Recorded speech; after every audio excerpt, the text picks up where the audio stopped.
क्या आप जानते हैं द्रौपदी की मृत्यु कैसे हुई थी? आइए जानते हैं ये रोचक कथा। महाभारत में द्रौपदी की भूमिका का काफी वर्णन मिलता है। कौरव पांडवों के बीच लड़ाई से लेकर महाभारत युद्ध तक में द्रौपदी का वर्णन मिलता है। द्रौपदी पंचाल देश के राजा द्रुपद की कन्या थी।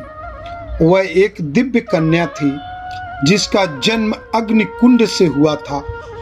कहा जाता है कि जब पांडव और कौरवों ने अपनी शिक्षा पूरी की तो द्रोणाचार्य ने उनसे एक गुरु दक्षिणा मांगी थी।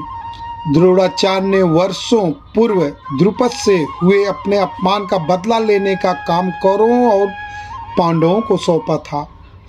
उन्होंने पांडवों और कौरवों से कहा कि पंचाल नरेश द्रुपद को बंदी बनाकर मेरे समक्ष लाओ। कौरवों ने पहले द्रुपद पर हमला किया लेकिन वे हार गए। इसके बाद पांडवों ने द्रुपद पर हमला किया जिसमें उन्हें जीत मिली। वे उन्हें बंदी बनाकर द्रोणाचार्य के पास ले आए। द्रोणाचार्य ने उनसे उनका आधा राज्य ले लिया और उन्हें छोड़ दिया। द्रुपद ने इसी अपमान का बदला लेने के लिए अद्भुत यज्ञ करवाया जिससे द्रौपदी का जन्म हुआ। द्रौपदी का विवाह 5 पांडवों से हुआ था। युधिष्ठिर, अर्जुन, नकुल, सहदेव, भीम से उनका विवाह हुआ था। क्योंकि अर्जुन ने ही द्रौपदी को स्वयंवर में जीता था, इसलिए द्रौपदी 5 में से अर्जुन से सबसे ज्यादा प्रेम करती थी। द्रौपदी की खूबसूरती और कौरवों के बड़े भाई दुर्योधन की नजरें लगी रहती थी। एक बार दुर्योधन ने भरी सभा में द्रौपदी का चीरहरण किया था, जिसके बाद कौरवों और पांडवों के बीच महाभारत का युद्ध छिड़ गया था।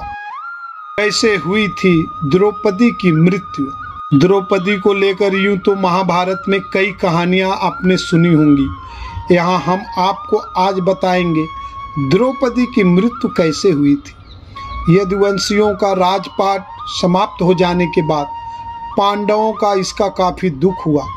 इसके बाद युधिष्ठिर ने वेद व्यास से अनुमति लेकर राजपाट छोड़कर परलोक जाने का निश्चय किया। पांडवों के स्वर्गारोहण की कहानी में इसका वर्णन मिलता है।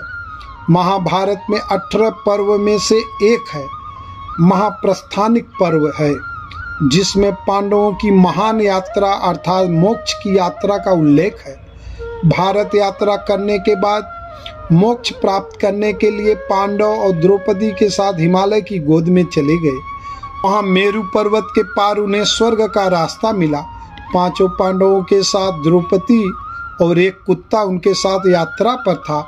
इसी दौरान द्रौपदी लड़खड़ा कर गिर पड़ी।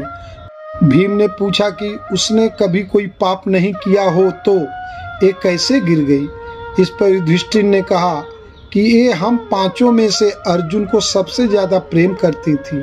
इतना कहकर वे उन्हें बिना देखे आगे बढ़ गए। इसी यात्रा के दौरान द्रौपदी की मृत्यु हो गई थी। इस यात्रा में एक एक करके सारे पांडव भाई मौत की आगेश में चले गए। सबसे पहले इसमें द्रौपदी की मृत्यु हुई थी, लेकिन यहाँ रोचक बात यह है कि केवल युधिष्ठिर को ही स्वर्ग में प्रवेश करने की अनुमति मिली थी।